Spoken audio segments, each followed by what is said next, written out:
हाँ जी भाई सलाम अलैकुम की हाल चाल है थोड़ा ठीक हो तभी से ठीक है आडम सीन दे तो नज़ारे आडम तो खुद ही खाएगा आ जी पैर पीछे बढ़ो ले हम चढ़ रहे हैं ऊपर छत पे ऐ देखो उत्ते जा रहे उत्ते जा रहे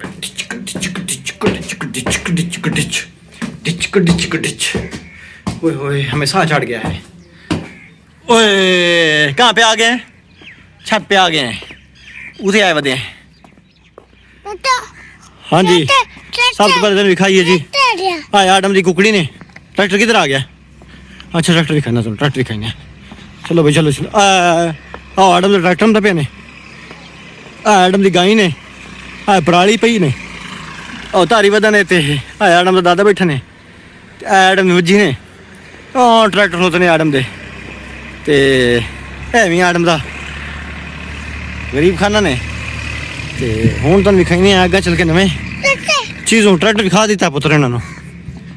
उन्होंने सीन कैच कर लिया अब चले भाई let's move for new scene तो हम आपको दिखाते हैं रंग बिरंगे सीन उन्हें दिखाते हैं आपको आए देखो जी हे हे आ मोर भाई ने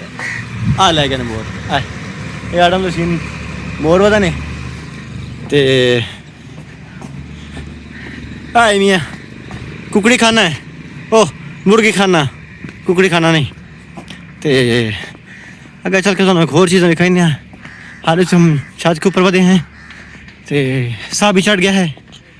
साह में चढ़ा हुआ है ये भी दिखा देता हूँ ये भी दिखा देता हूँ परेशान नहीं होना सब कुछ दिखाएंगे बेटा हाँ क्या दिखाना है बताओ क्या दिखाएं ट्रैक्टर दिखा दिया मैंने वो वेख वगे हैं अभी वेखो उन्होंने जिमें पिछों घर के मगर माहौल ने जीवन खलोते ने पट्टे खलोते ने नेपियर एक होंगी है पर लूसन खलोते ने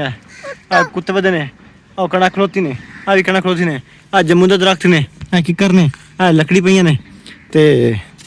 let's move for new scene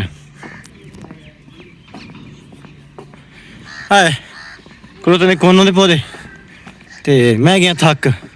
इंशाल्लाह अगली वीडियो तुम होर चीज़ां दिखाई मिलते हैं अगली वीडियो में सब्सक्राइब करें फॉलो करें बोलो फॉलो करें हाँ ट्रैक्टर भाग गया है चंगा दुआओं में याद रखना चैनल को सब्सक्राइब करना टाइप करना अस्सलाम वालेकुम।